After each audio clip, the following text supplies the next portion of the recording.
우리 교재 제2장 행렬대수에 대해서 같이 공부하도록 하겠습니다. 이 단원에서 배우려는 내용은 행렬연산을 할 때 정의가 어떻게 되어 있는지를 알아보려고 합니다. 사실 여러분들이 이미 고등학교 교과정에서 문과 학생이었던 이과 학생이든 간에 행렬연산을 다 배운 상태라서 이 2장은 아마 손쉽게 학습이 가능할 거라 생각합니다. 전체적으로 본다면 앞부분은 그렇게 어렵진 않은데요. 하지만 뒷부분에 가면서 우리가 조금 더 주목해야 될 부분 있으니까 너무 간과하지는 않기 바랍니다. 자, 먼저 행렬대수 어떻게 되는지를 한번 살펴보도록 하겠습니다. 제2장 1절 행렬연산인데요. 예전에 다 배웠던 거 복습한다고 생각하면서 가벼운 마음으로 학습을 해주시기 바랍니다. 자, 이 화면에서 보면 알 수 있듯이 다음 같은 규모가 큰 n×n 매트릭스가 있습니다. 우리가 보통 행렬을 표시할 때는 대문자 ABC로 표시하고 행렬의 구성 성분은 다 알파벳 소문자로 써서 표시한다는 것을 이미 잘 알고 있을 겁니다. 그리고 행렬의 위치관계를 나타내기 위해서 성분의 위치관계를 나타내기 위해서 우리가 첨자를 두 개를 써서 표시하죠. 앞에 첨자는 행의 위치를, 뒤에 첨자는 열의 위치를 나타냅니다. 자, 그래서 이와 같이 AIJ 이렇게 표시했을 때 I는 I번째 행의 위치에 있다는 것을 말해주고요. 뒤에 있는 J는 J번째 열의 위치에 있다는 것을 말해주고 있습니다. 자, 그래서 이제 여기는 행, 즉 1행, 2행, 3행 쭉 가서 I번째 행 쭉 가서 N번째 행이라는 얘기고요. 1열, 2열, 3열에서 J열 쭉 가서 N번째 열입니다 라는 뜻이에요. 그래서 여기는 행으로 얘는 열로 이렇게 표현합니다. 자, 이제 우리는 여기에서 보다시피 각각의 열 벡터들을 표현을 해보려고 하는데요. 자, 제1열 벡터를 보다시피 A1 벡터로, 제2열 벡터를 A2 벡터로 이런 식으로 표현해 보도록 하겠습니다. 그럼 제2번째 열 벡터는 AJ 벡터로 이렇게 표시하고 맨 마지막에 n번째 열 벡터는 AN 벡터라고 하겠습니다. 그러면 이 각각의 열 벡터들을 구성하는 성분의 개수는 하나하나 세어보면 행이 m개가 있다고 얘기를 했었으니까 A1 벡터, A2 벡터, 쭉 가서 AN 벡터 이런 모든 벡터들은 각각의 그 성분의 개수가 m개니까 이들 모두는 다 RM 공간상의 원소라는 것을 알 수 있습니다. 이해됐죠? 같은 방법으로 이 표현 방법을 잘 보세요. 얘를 1행 벡터라죠. 2행 벡터 쭉 가서 I행 벡터, 맨 마지막은 M행 벡터인데요. 만약에 얘네들을 여기를 A를 썼으니까 형식적으로 그러면 B라 써볼까요? B1 벡터 쭉 가서 BM 벡터라 얘기를 한다면 이 각각의 행 벡터의 구성 성분은 모두 몇 개예요? N개가 있어요. 그래서 행 벡터들은 전부 다 Rn 공간상의 원소가 돼요. 이해되겠죠? 이걸 의외로 헷갈려하는 학생들이 꽤 많거든요. 근데 성분의 모양을 잘 보면 당연하다는 것을 알 수 있어요. 자, 이제 n×n 매트릭스가 주어졌을 때 각각의 열 벡터들의 구성 성분의 개수는 m개가 있기 때문에 각각의 열 벡터는 Rm 공간상의 원소가 맞습니다. 또한 마찬가지로 각각의 행 벡터들의 구성 성분의 개수는 n개가 있기 때문에 각각의 행 벡터는 Rn 공간상의 원소예요. 자, 이제 여기까지가 됐죠? 자, 그러면 이 전체 매트릭스를 우리는 매트릭스를 제1열 벡터를 A1 벡터, 제2열 벡터를 A2 벡터 이런 식으로 표시한다면 제_n열 벡터는 AN 벡터 이렇게 되니까 매트릭스를 나타내는 기호로서 이렇게 끝을 구부려서 이렇게 표시하겠습니다. 자, 그러면 모든 행렬 A는 열 벡터들을 이용해서 표현하면 이와 같이 표현이 가능합니다. 여기까지가 되셨죠? 자, 그래서 매트릭스를 표시할 때 이런 식으로 표현할 수 있고요. 각각의 열 벡터는 RM 공간상에 있는 원소들입니다. 자, 이제 우리는 행렬을 다룰 때 여러 가지 용어들을 우리가 다시 한번 복습 삼아 살펴보려고 합니다. 여기 있는 용어들은 여러분들이 이미 다 알고 있는 용어들일 텐데요. 자, 우리 그래도 다시 한번 얘기를 해보도록 할까요? 자, 대각성분이라는 용어와 주대각선 이와 같은 용어들은 다 뭘 나타내냐면 우리는 앞에서 행렬을 나타낼 때 일반적으로 n×n 매트릭스 앞에 첨자와 뒤에 첨자가 같지 않아도 됐었어요. 이런 경우는 보통 이제 길쭉한 직사각형 형태의 모양으로 나타내지는 데 비해서요.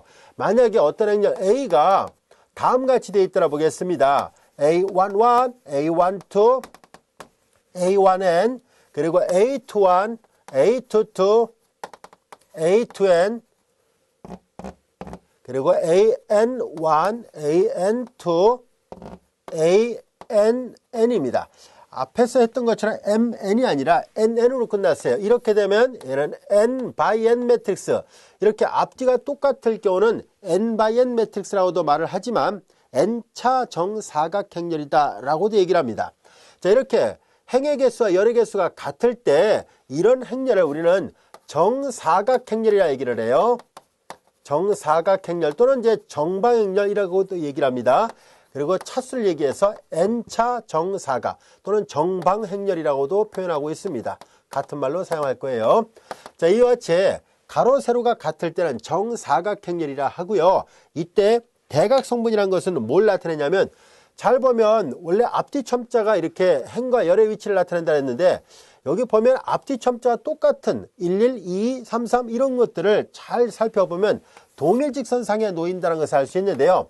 자, 이렇게 앞뒤 첨자가 똑같은 이런 성분들을 대각선에 있는 성분이라 해서 대각성분이라 합니다.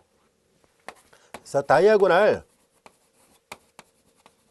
엔트리라 합니다. 자, 그래서 대각성분이라고요. 여기를 우리는 주대각선이라고 얘기를 합니다. 이해되셨죠? 자, 그 다음에 이제 대각행렬이라는 것은 주대각 성분만 남아있고 나머지가 모두 0으로 되어 있는 행렬을 말합니다. 자, 이제 여기서 잘 보면 이 대각 성분이 갖고 있는 특징은 앞뒤 첨자를 우리가 i하고 j를 써서 표시한다면, 즉 행렬의 구성 성분을 aij를 표시한다면 대각 성분은 i하고 j가 같은 경우를 말합니다. 자, 이제 대각 행렬이라는 것은 뭘 나타내냐면은 i하고 j가 어떤 행렬이 주어져 있을 때 어떤 행렬의 구성 성분의 모양이, 만약에 i하고 j가 이렇게 써야겠군요. i하고 j가 같지 않으면, i하고 j가 같지 않다는 얘기는 이 주대각선 성분의 아랫부분이나 주대각선 성분의 윗부분을 말합니다.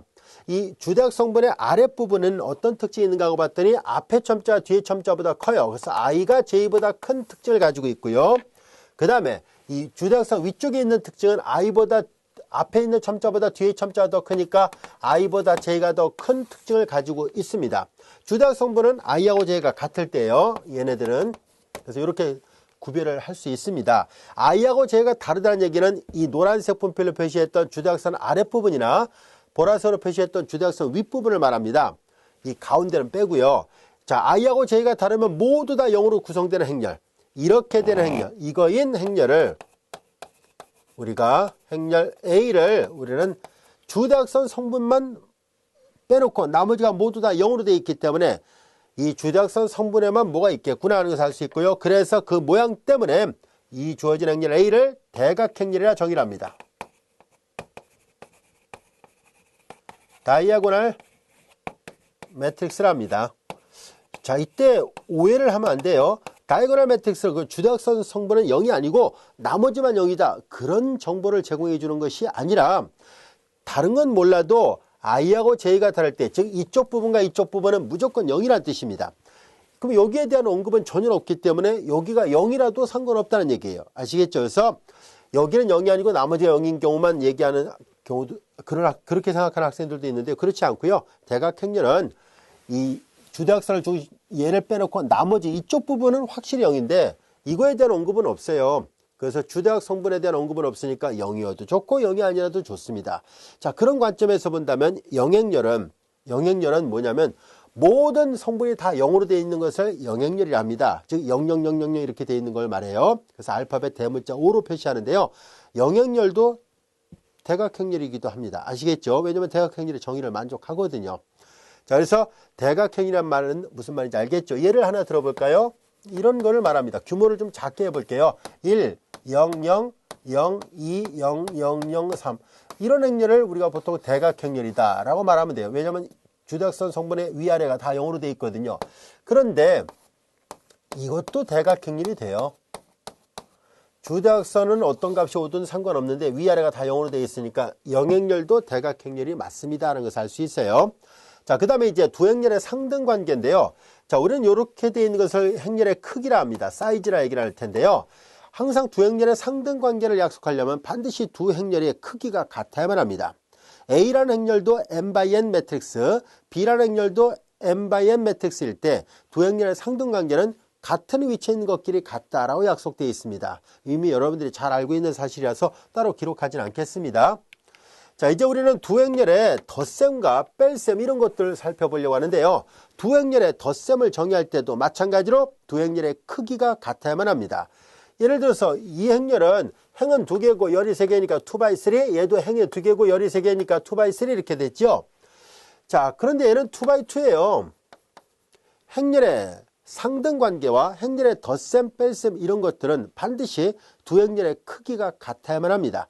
자, 이제 두 행렬이 이렇게 크기가 같을 때 두 행렬의 덧셈은 같은 위치에 있는 것끼리 더합니다. 자, A 플러스 B를 계산해 보도록 할까요? 이미 여러분들이 다 잘 알고 있으니까 그냥 가볍게 보세요. A 플러스 B는 같은 위치에 있는 것끼리 더합니다. 4하고 1을 더하니까 5, 0하고 1을 더하니까 1, 5하고 1을 더하니까 6이에요. 이런 식으로 같은 위치에 있는 것끼리 더하면 됩니다. 3하고 5를 더하니까 8이 되고 2하고 7을 더하니까 9가 됐어요. 이렇게 같은 위치에 있는 것끼리 더하면 되고요. 그 다음에 A하고 C는 크기가 서로 달라서 덧셈이 정의되지 않는다는 것을 알 수 있습니다. 이렇게 두 행렬의 덧셈이나 상등관계 그리고 더 나아가서 뺄셈은 항상 크기가 같아야 된다는 것을 잊지 않도록 하세요. 자, 이번에는 행렬의 스칼라배, 상수배를 다루려고 합니다. 행렬의 상수배에 대한 정의는 구성원수 모두에다가 상수배라는 걸로 약속을 합니다. 즉 B가 이렇게 주어졌을 때 이 B라는 것은 뭘 나타내냐면 각각의 구성원수에다 2배예요. 2, 각각의 2배라니까 6, 10, 14 이렇게 됐어요. 자, 그리고 우리는 이 A-2B라는 얘기는 방금 전에 계산했던 2B하고 요 A의 뺄셈인데요. 행렬의 덧셈이나 행렬의 뺄셈은 크기가 같아야 되고 같은 위치에 있는 것끼리 더하거나 빼는 걸로 약속한다라고 얘기를 했었죠. 자, 확인해 보니까 얘도 2x3, 얘도 2x3예요. 이거에서 이걸 빼면 되겠네요. 그래서 4에서 1을 빼니까 2, 0에서 2 빼니까 마이너스 2, 5에서 2 빼니까 3, 이와 같이 금방 계산할 수 있어요. 이미 여러분들한테는 친숙한 계산법이에요. 그만큼 행렬이 다루기가 참 편하거든요. 그래서 자, 이제 고등학교 때 배웠던 내용들을 이제 다시 한번 짚고 넘어가고 있습니다. 자, 행렬의 상수배와 행렬의 뺄셈도 더불어서 같이 학습을 할 수 있었네요. 이런 예문을 통해서 우리가 손쉽게 이해할 수 있었을 거라 생각합니다. 자, 우리는 앞에서 배웠던 행렬의 상등관계와 그리고 덧셈 그리고 크기가 같을 때 정의된다 했었죠. 상수배 이와 같은 것을 통해서 어떤 성질이 있는가 하고 봤더니 행렬의 덧셈은 교환이 가능하다는 사실과 행렬의 덧셈은 각각의 크기가 모두 동일하다는 전제 조건은 이 모든 덧셈이 잘 정의되고 스칼라 곱셈이 잘 정의되어 있다는 가정하에서 생각하겠습니다. 자, 이제 우리는 두 행렬의 덧셈은 교환이 가능하고요. 세 행렬끼리 크기가 같은 세 행렬끼리 덧셈은 아무나 먼저 더해도 돼요. 즉 앞에 거 2개를 먼저 더하든 뒤에 거 2개를 먼저 더하든 상관없습니다. 요 B번 성질 때문에 향후 앞으로는 괄호를 붙이지 않을 겁니다. 즉 이런 것들은 어디를 먼저 더해도 상관없으니까 앞으로 일일이 괄호 붙이지 않고 괄호를 생략한 채 이렇게 간단하게 표현하도록 하겠습니다. 자, 그 다음에 이제 10번은 뭘 나타내냐면 행렬에 이게 0은 영행렬을 뜻합니다. A에다 영행렬을 더하면 자기 자신이 된다는 것. 즉 영행렬은 덧셈에 대한 항도를 나타냅니다. 자, 그 다음에 이제 여기 보면 요 R은 상수인데요. 이렇게 분배가 가능하다는 얘기예요. 스칼라 곱셈에 대한 분배 법칙이 성립한다는 얘기입니다. 얘도 역시 분배입니다. 자, 그래서 그리고 얘는 스칼라는 아무나 먼저 곱해도 상관없습니다. S를 먼저 곱하고 나중에 R을 하나 또는 이렇게 R을 먼저 곱하고 나서 나중에 S를 하나 결국은 스칼라를 먼저 계산한 다음에 한꺼번에 계산하나 똑같다는 뜻입니다. 자, 그래서 이런 성질이 다 성립하는데요. 이미 여러분들한테는 익숙한 성질이라서 증명 없이 활용하도록 하겠습니다. 자, 이제 우리는 덧셈이나 뺄셈, 상수배, 상등관계라는 아주 간단한 성질을 살펴봤었는데요. 이제 행렬을 다루다 보면 제일 까다로운 연산이 아무래도 곱셈이 있죠. 행렬의 곱셈에 대한 어떤 기하학적인 특징을 살펴보려고 합니다. 위에 그림을 잘 보면 알 수 있듯이 어떤 x에다가 행렬 b를 곱한다는 말의 의미는 마치 앞에서 우리가 선형사상이라는 것을 살펴본 적이 있었죠. 1장에서 바로 그 선형 변환의 의미로서 얘를 이해할 수 있다는 것이 저자의 관점이에요. 나름대로 좋은 관점이라고 생각하는데요. 이제 bx라는 개념은 뭐냐면 x라는 벡터를 b라는 행렬 또는 선형사상에 의해서 이동을 시키는 것을 말합니다. 자, 그래서 bx를 구한다는 얘기는 이 데이터 값을 이쪽 데이터로 이동을 시켰다는 뜻이고요. 거기에다 다시 a를 곱했다는 얘기죠. 한 번 더 이동을 시켰습니다는 얘기고, 그러면 이렇게 계산한 것은 행렬 B를 곱한 다음에 다시 왼쪽에다 A를 곱한 것은 사실상 우변과 같다는 얘기인데요. 곧 뒤에 가서 살펴볼 거예요. 자, 이제 이렇게 된다는 얘기는 곧 뭐냐면은 얘는 마치 합성연산을 설명하는 것과 똑같은 효과입니다 라는 얘기예요. 우리가 합성사상 또는 합성변환 앞에서도 살펴봤었죠. B를 먼저 곱하고 나중에 A를 곱하는 것은 마치 다이렉트로 A하고 B의 곱을 한꺼번에 계산한 것과 같은 결과입니다 라는 뜻이에요. 하나하나 우리가 살펴보도록 하겠습니다. 자, 이제 우리는 방금 전에 설명했던 이제 이 B를 먼저 계산하고 나중에 A를 한다는 말의 의미가 무슨 말일까 하는 얘기인데요. 우선 행렬 A가 n/n 매트릭스고 행렬 B는 n, 이거 읽을 때 바이라 읽습니다. 바이. n/p 매트릭스이고 x가 rp 공간상에 있는 벡터라고 가정했을 때, 그리고 B의 각각의 열 벡터들을 B1부터 BP라 하겠습니다. 열의 개수가 P개니까 B1부터 BP라 했을 때 BX는 어떤 모양일까요? 라는 얘기예요. 자, BX라는 거예요. 자, 행렬 B의 구성 성분이 B1, B2, BN이고요. 그 다음에 이거 X벡터예요. 이 X벡터는 뭘 나타냅니까 하면 R편의 원소니까 이 X는 사실상 이렇게 생긴 거를 말합니다. X1, X2 열 벡터를 표시하면 XP예요. 얘가 바로 RP 벡터, RP 공간상에 있는 벡터예요. 얘를 그냥 간단하게 X벡터 이렇게 표현하려고 합니다. 자, 그럼 우리는 앞에서 이 행렬과 곱을 계산할 때 우리는 앞에서 한 적이 있어요. 기본 행렬산을 적용할 때도 우리가 확대 행렬 할 때도 이런 연산을 한 적이 있었죠. 자, 이제 우리는 여기 X벡터의 제일 성분과 그 다음에 B라는 행렬의 제1벡터끼리 계산해서 X1, B1 벡터, 그리고 마찬가지로 플러스 X2, B2 각각 열 벡터들의 1차 결합으로 표시할 수 있다는 것을 이미 앞에서 배웠었습니다. BX라는 것은 이런 모양이었다는 것을 우리가 알 수 있고요. 이제 더불어서 이 BX에다 A를 다시 계산해 보려고 합니다. 마찬가지로 A는 n/n 매트릭스거든요.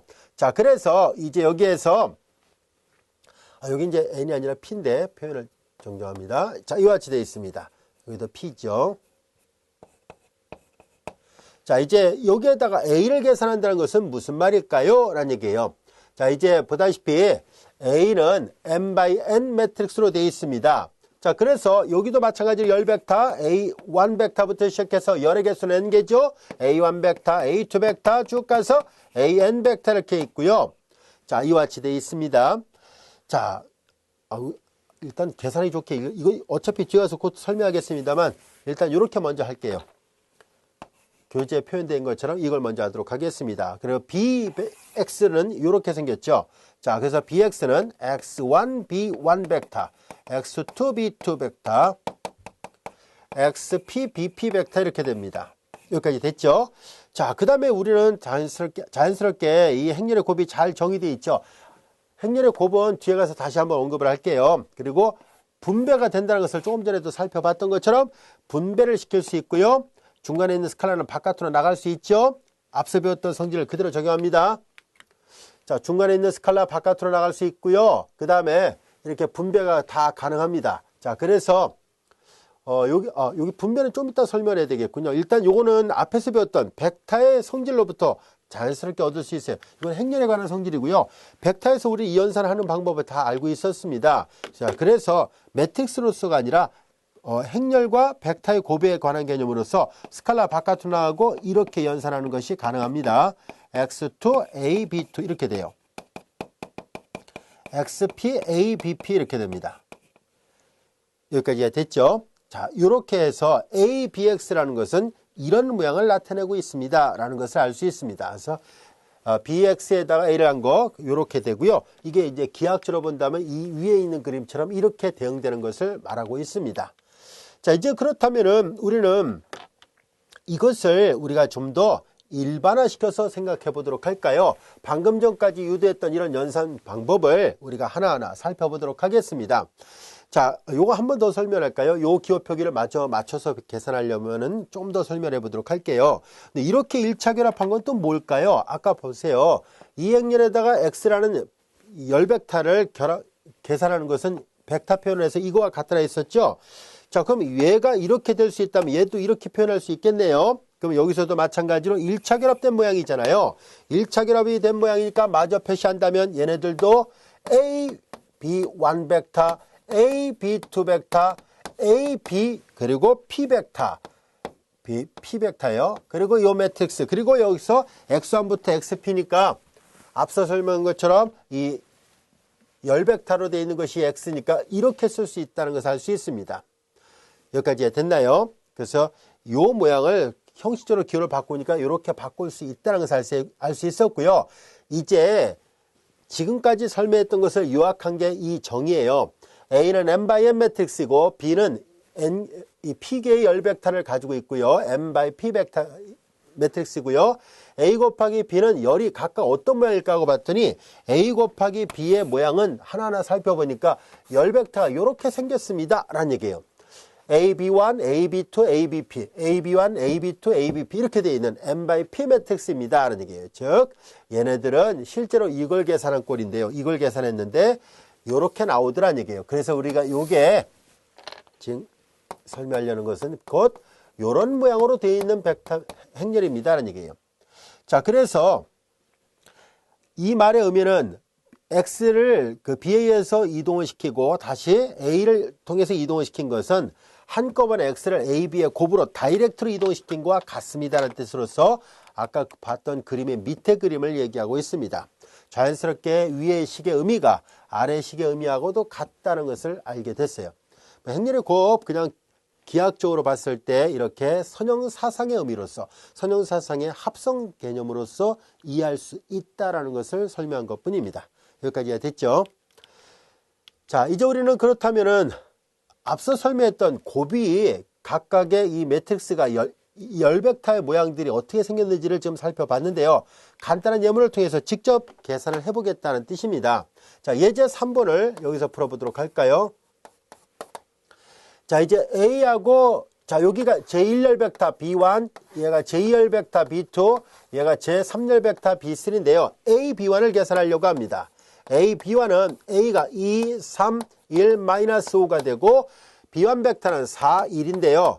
자, 얘를 계산하니까 행렬 계산하면 8, 11이 됐네요. 행렬 계산하면 4하고 마이너스 5니까 마이너스 1이에요. A, B1은 이렇게 생겼네요.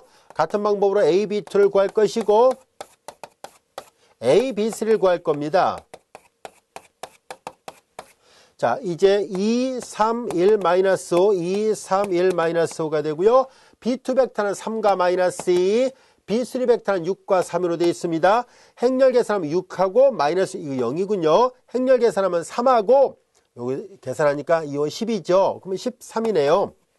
얘도 마찬가지로 계산하면 2, 6, 12 플러스 9가 되니까 21, 행렬 계산하면 6하고 마이너스 15가 됐네요. 마이너스 9 이와 같이 됐습니다.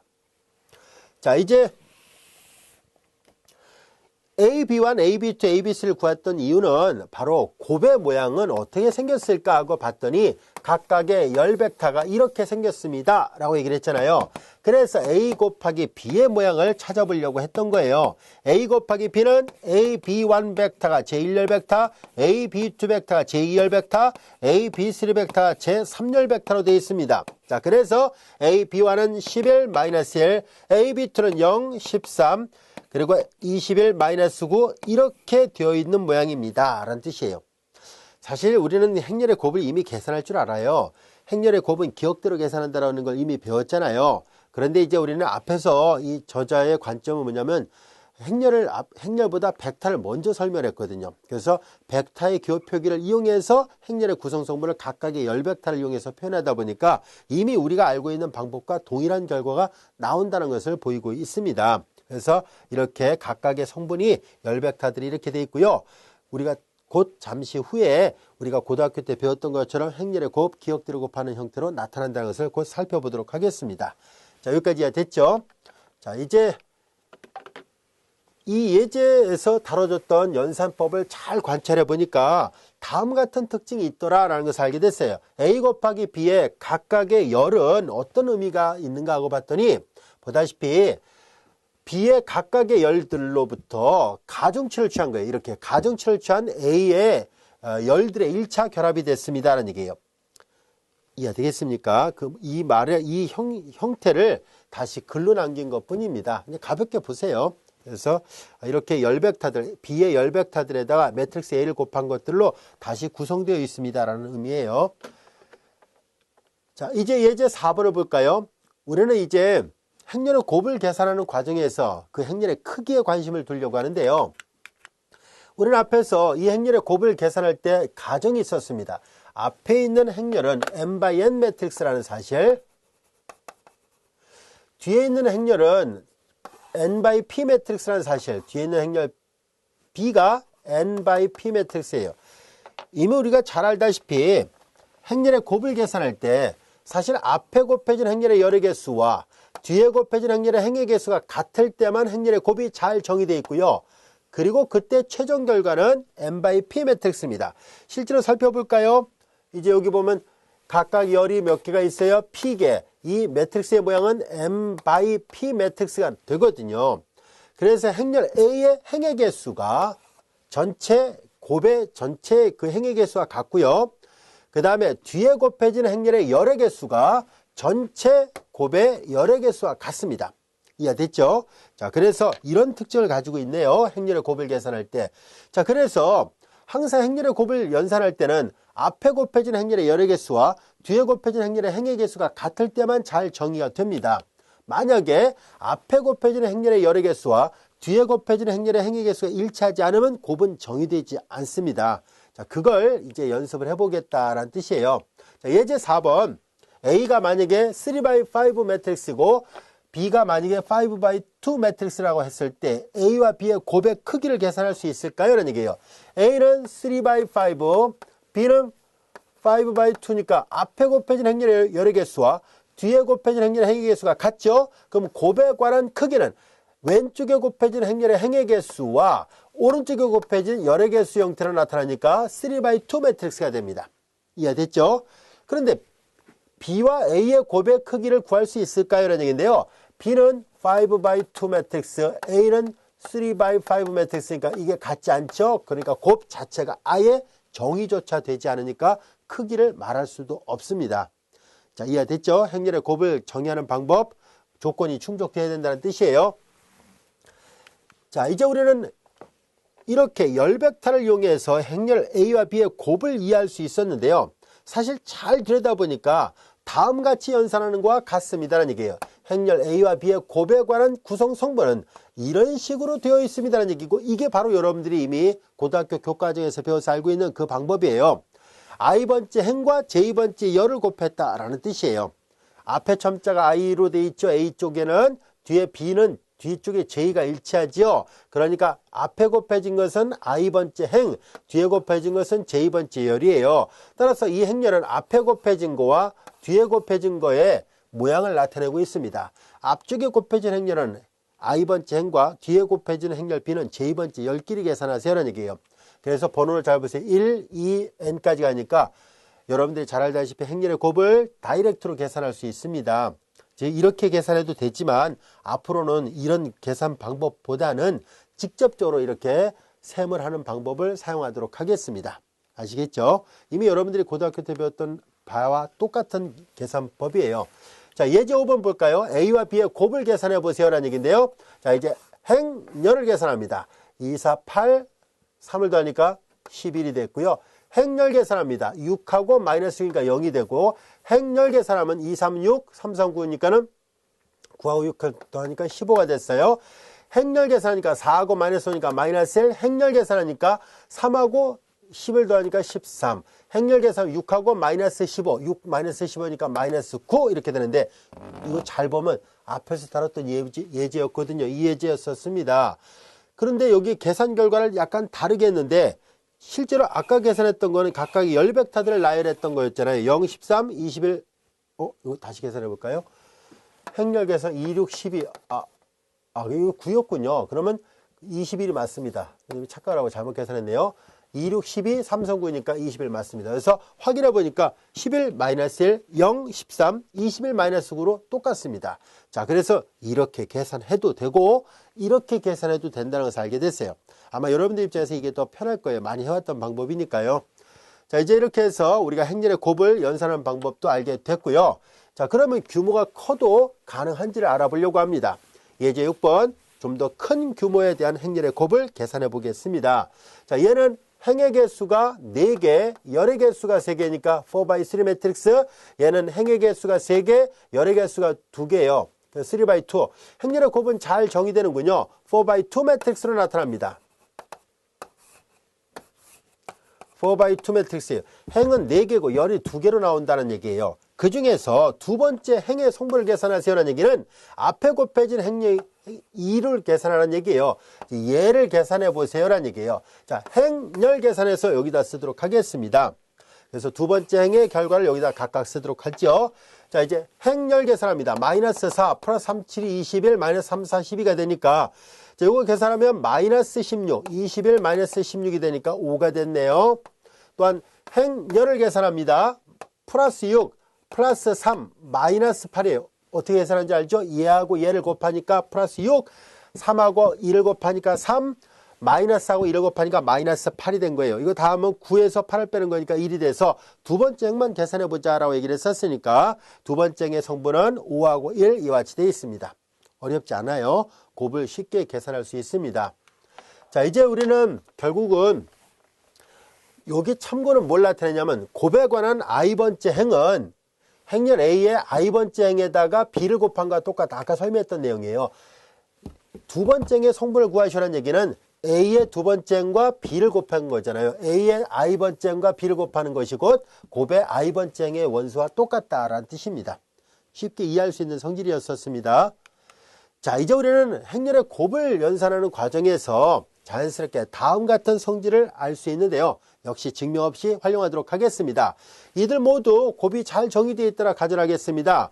자, 이건 뭐냐면 행렬의 곱셈 연산에 대한 결합법칙이 성립한다는 뜻인데요. 앞서 덧셈 연산에 대해서도 결합법칙이 있다는 것을 앞서 살펴봤었죠. 이렇게 결합법칙이 성립한다는 것을 배웠었는데요. 덧셈은 교환이 되는데요. 잠시 후에 보겠습니다만 곱셈은 교환은 안 됩니다. 하지만 덧셈이 결합법칙 되듯이 곱셈에 대해서도 결합법칙이 성립한다는 것을 이제 알 수 있습니다. 별도의 증명 없이 가도록 하겠습니다. 왜냐하면 여러분들이 이런 성질들은 이미 다 성립한다는 것을 알고 있는 상태라서요. 가볍게 확인만 하도록 하겠습니다. 따라서 얘네들도 마찬가지로 결합법칙이 성립하니까 앞으로는 이렇게 괄호를 붙이지 않고 연달아 이렇게 붙여서 쓰도록 하겠습니다.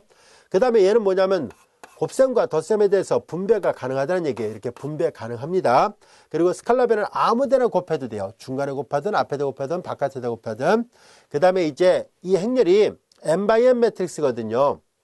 그러니까 왼쪽에다 곱할 때는 m차의 단위 행렬을 곱하면 곱셈에 대한 단위 행렬은요. 곱셈에 대한 항동 역할을 해서 자기 자신이 나온다는 뜻이고요.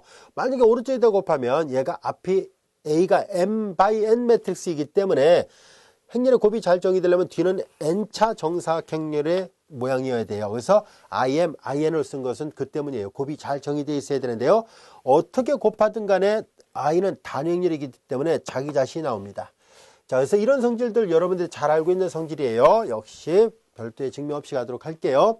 자, 일반적으로 행렬의 곱은 교환이 가능할까요? 라는 얘기인데요. 교환 가능하지 않아요. 만약에 a 곱하기 b하고 b 곱하기 a가 같다면, 예를 들어서 어떤 특별한 예문에 대해서 같다면 그때는 교환적이다, 교환 가능하다라고 얘기를 합니다. 커뮤터티브 성질이 성립한다라고 얘기를 합니다. 그래서 근데 일반적으로 이미 행렬에 놓고 계산할 때는 같지 않습니다. 물론 어떤 특정한 행렬에 대해서는 같을 수도 있지만 일반적으로 성립하지 않아요. 자, 이 행렬의 곱이 왼쪽을 곱한 거와 오른쪽 곱한 것이 일치하는지 일치하지 않는지를 조사해보라는 얘기예요.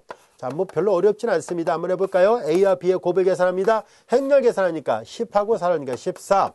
행렬 계산하죠. 3이군요. 행렬 계산합니다. 2, 3은 6, 마이너스 2, 4, 8이죠. 마이너스 2가 되네요. 행렬 계산합니다. 마이너스 6이에요. 이번에는 B 곱하기 A를 계산합니다. B는 2, 0, 4, 3이고 A는 5, 1, 3, 마이너스 2예요. 매트릭스 계산합니다. 행렬 계산하니까 10이군요. 당장 보세요. 일행일렬의 원수가 같지 않아요. 행렬의 상등관계는 크기가 같아야 되는데 크기가 같아야 되고 동시에 같은 위치에 있는 것끼리 같을 때만 두 행렬이 같다라고 얘기를 하는데요. 당장 같지 않다는 것을 한눈에 봐도 알 수 있습니다. 뭐 나머지 것 계산 안 해도 되겠죠. 그래서 일반적으로 행렬의 곱은 교환이 성립하지 않습니다. 자, 그러면 행렬을 다룰 때 주의해야 될 점이 있습니다. 각별히 신경 써야 될 점이 있는데요. 우리가 보통 착각을 일으키기 쉬운 형태의 성질들입니다. 다음 같은 성질들 여러분들 별 표시해놓고 잘 기억해 둘 필요가 있습니다. 여기 있는 성질들은 여러분들 흔히 말해서 우리가 착각을 일으키기 쉬운 성질들이에요. 그래서 각별히 신경 또 써야 될 상황입니다. 자, 행렬의 곱은 교환이 가능하지 않다는 것, 아까 봤던 예제 7번으로 가름하도록 하죠. 꼭 이렇게 복잡한 예제가 아닐지라도 간단한 예제만으로도 A 곱하기 B하고 B 곱하기 A가 같지 않다는 것을 보일 수 있어요. 자, 이제 우리는 여기서 보면 행렬의 곱에서는 무심코 우리가 좌소역 법칙을 생각하기 쉬워요. 양변에 A를 약분해가지고 A 곱하기 B하고 A 곱하기 C가 같다고 했을 때 A, B하고 C가 같다. 이렇게 말할 수 없습니다. 행렬의 곱에서는 실수에서와는 다르게 소역 법칙이 성립하지 않습니다. 그래서 주의할 점은 이게 수의 집합에서 성립하는데요. 행렬에서는 성립 안 합니다. 왜냐하면 발레가 있거든요. 자, A하고 B의 곱이 A하고 C가 같은 경우 어떤 거냐면 A가 1, 0, 0, 0이라 봐요.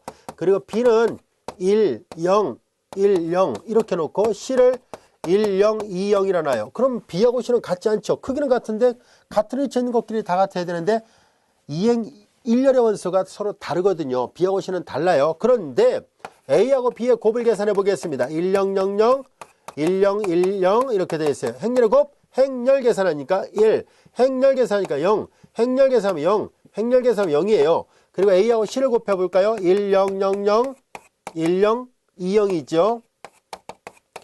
행렬 계산하니까 행렬 계산하면 1이죠. 행렬 계산하니까 0이죠. 행렬 계산하면 0이고요. 행렬 계산하면 0이에요. 분명히 결과는 같아요. A 곱하기 B하고 A 곱하기 C는 같아요. 그리고 A는 영행렬도 아니에요. 그런데 함부로 약분하거나 그렇게 할 수 없습니다. 왜냐하면 B하고 C가 같지 않다는 것을 알 수 있거든요. 그래서 일반적으로 A 곱하기 B하고 A 곱하기 C가 같다고 해서 이게 같다라고 보장할 수 없습니다. 즉 이렇게는 절대로 안 된다는 얘기예요. 되는 예문도 있지만 일반적으로 안 돼요. 이건 물론 성립합니다. 두 개가 같을 때 똑같은 행렬을 곱해버리면 당연히 같아요. 근데 오른쪽에서 왼쪽 가는 건 돼도 왼쪽에서 오른쪽 가는 것은 성립하지 않습니다. 자, 이번엔 세 번째, 두 개를 곱한 것이 영행렬이라고 해서 A가 영행렬이거나 또는 B가 영행렬이라 말할 수 있습니까? 하면 대답은 노입니다. 왜냐하면 얘도 발레가 있거든요. 자, 이제 우리는 A를 다음 같은 행렬로 봐요. A라는 행렬을 0, 1, 0, 0이라 봐요. 그럼 당연히 A는 영행렬이 아니죠. 그 다음에 B도 마찬가지로 1, 0, 0, 0 이렇게 봐요. 아까 했던 것처럼 이것도 역시 영행렬이 아니죠. 자, 근데 A 곱하기 B를 해볼게요. A는 0, 1, 0, 0이고 B는 1, 0, 0, 0이죠. 행렬의 곱을 계산해 봅니다. 행렬 계산 이렇게 곱하는 거거든요. 0이에요. 행렬 0이고 행렬 0이고 역시 0이니까 두 개 곱해서 영행렬은 됐지만 보다시피 각각은 영행렬이 아닙니다. 따라서 얘도 이렇게 오는 것은 성립 안 해요. 물론 이렇게 가는 건 성립합니다. 둘 중에 어느 하나가 영행렬이면 다른 쪽이 영행렬이 아닐지라도 곱하면 영행렬이 되는 게 맞는데요. 오른쪽에서 왼쪽 가는 건 되는데 왼쪽에서 오른쪽 오는 것은 성립하지 않습니다. 주의하세요. 자, 이제 우리는 행렬의 거듭제곱을 생각해 보려고 합니다. 앞에서 행렬의 곱은 결합법칙이 성립한다 했었고 그래서 굳이 괄호를 붙이지 않아도 된다 했었잖아요. 그렇다면은 A, B, C 서로 다른 것이 아니라 자기 자신끼리 곱하는 걸 생각해 보겠습니다. A가 정사각행렬이라 보겠습니다. 그럼 A가 n차 정사각행렬이고 K가 임의의 양의 종수일 때 A를 K번 곱하는 것을 우리는 괄호 없이 그냥 표시했죠. 앞으로 이것을 우리가 수의 집합과 비슷하게 A의 거듭제곱으로 표시하려고 합니다. 곱한 횟수만큼 A의 K승으로 표시하도록 하겠습니다. 자, 이때 K는 양의 종수니까 자연수예요. 근데 만약에 K를 0을 대입하면은 A의 영승은 단위행렬로 정의하도록 하겠습니다. A의 영승은 단위행렬이다 라는 뜻이에요. 그리고 이렇게 거듭제곱 표현을 사용하게 되면 우리가 잘 알다시피 이런 지수법칙을 여기 행렬에서도 똑같이 적용할 수 있습니다. 지수법칙 성립합니다. AM승 곱하기 AN승이라면은 A의 M 플러스 N승 가능합니다. 이해됐죠? 이런 것들을 충분히 할 수 있어요. 이때 주의할 점은 행렬은 나눗셈이 정의 안 되어 있습니다. 그러니까 역수로는 계산할 수 없어요. 그래서 양의종사라는 조건이 필요합니다. 자, 이제 이렇게 행렬의 거듭 제곱을 표현할 수 있다는 것을 알게 됐습니다. 자, 그 다음에 이제 이 절을 이제 마무리하려고 하는데요. 전체 행렬이라는 것을 다뤄보려고 합니다. 자, 전체 행렬은 행과 열의 위치를 바꾼 것을 말합니다. 행과 열의 위치를 바꾼 거. 예를 들어서 어떤 행렬이 A, B, C, D, E, F 이렇게 돼 있으면 얘는 2x3 매트릭스죠. 이때 A의 전체 행렬은 트랜스포즈 이니셜을 따와서 이렇게 표시할 겁니다. 트랜스포즈예요. 그래서 우리말로는 전치라고 번역해서 쓰고 있습니다. 트랜스포즈 매트릭스는 행과 열을 바꾼 거예요. 즉 1행을 1열로 쓴다는 얘기고 2행을 2열로 쓰는 거예요. D, E, F 이렇게요. 이해되겠습니까? 그러니까 당연히 행과 열의 위치도 바뀌어졌으니까 크기도 달라져요. 아주 간단한 개념이죠. 행과 열을 바꿔서 만든 행렬을 주어진 행렬의 전치 행렬이라 얘기를 하고 트랜스포즈 이니셜을 따와서 오른쪽 위첨자에다 대문자 t를 써서 표시하는데요. 뭐 책에 따라서 저자에 따라서 소문자 t를 써서 표시하기도 합니다. 그래서 전치 행렬이라 얘기를 해요. 자, 그러면 예제 8번에 여기 여러 개의 보기가 있는데요. 그냥 편의상 하나만 살펴보도록 할게요. 자, 이렇게 생겼을 때 만약에 이렇게 생기면 A 트랜스포즈는 어떤 모양일까요? 라는 얘기인데요. A 트랜스포즈는 행과 열을 바꾸니까 A, B, 행과 열을 바꾸니까 C, D 이렇게 하면 돼요. 아시겠죠? 예제 8번은 나머지 보기들도 있는데요. 그건 생략하도록 하겠습니다. 자, 이제 그렇다면 행렬의 전치를 정의를 했으니까 전체 행렬에는 어떤 성질이 있을까요? 라는 문제가 생깁니다. 전체 행렬이 갖고 있는 성질 어렵지 않습니다. 다음 같은 성질을 살펴보려고 하는데요. 자, 이거 별로 어렵지 않아서 증명도 크게 뭐 어렵지 않은 상태라서 이제 간단하게 설명하도록 할게요. 전치의 전치를 하면은 자기자시 된다. 오, 당연한 거 아닐까요? 자, 이거 보세요. 여기에다가 다시 전치를 해봐요. 이 행렬을 다시 전치를 시키니까 어떻게 돼요? 행은 열로 가죠? A, D로. 두 번째 행은 두 번째로 가죠? B, E죠. 세 번째는 세 번째로 가죠? 이렇게 돼요. 다시 모양을 보니까 2x3가 됐는데 이게 또 뭐가 같아요? A, B, C, D, F니까 원래 있던 행렬 A와 같습니다. 그래서 전체는 자기 자신이 되는구나 하는 것은 당연한 얘기예요. 두 행렬의 합이 잘 정의되어 있을 때 이건 증명 없이 사용할게요. 각각의 전치들의 합을 계산하는 것과 같습니다.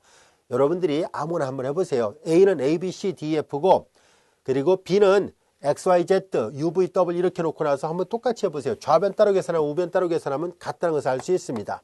그 다음에 이제 어떤 행렬에다 R이 적당한 상수일 때 트랜스포즈 시킬 때 이거는 A에 트랜스포즈 시키고 R만 따로 곱한 거와 일치합니다. 실제로 여기다가 그냥 말로 설명할게요. 여기다가 R을 곱해봐요. 구성원수 모두에다 R을 하죠. 행과 열을 바꾸죠. 그럼 RA, RB, RC, RD, RE, RF인데요. 모든 구성원수에 공통으로 R이 있으니까 R이 들어있으니까 R을 바깥으로 빼버리면 이거와 같네요. 그래서 아주 손쉽게 증명이 가능합니다. 자, 그 다음에 이제 D. 두 행렬의 곱이 잘 정의되어 있다라 볼까요? 앞에 곱해진 행렬의 열의 개수와 뒤에 곱해진 행렬의 행의 개수가 같을 때만 곱이 잘 정의됩니다.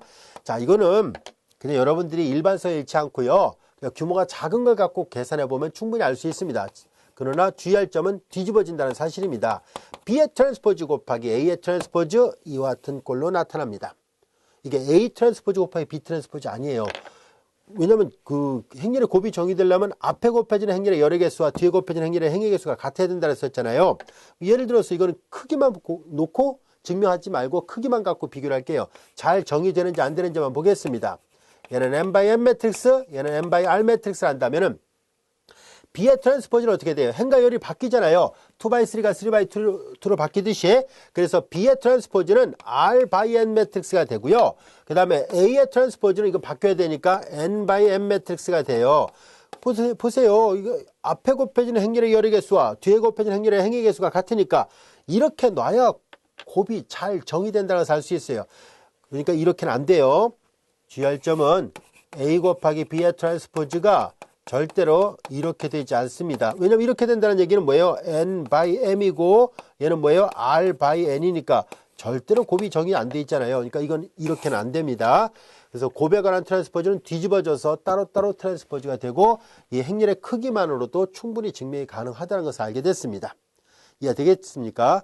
자, 지금까지 학습했던 내용은 우리 교재 2장 1절의 내용을 학습을 했었는데요. 2장 1절 그렇게 어렵진 않습니다. 여러분들 충분히 알 수 있는 내용들이었고요. 자, 이제 이어서 다음 시간에는 2장 2절 역행렬과 관련된 것을 학습을 해보도록 하겠습니다.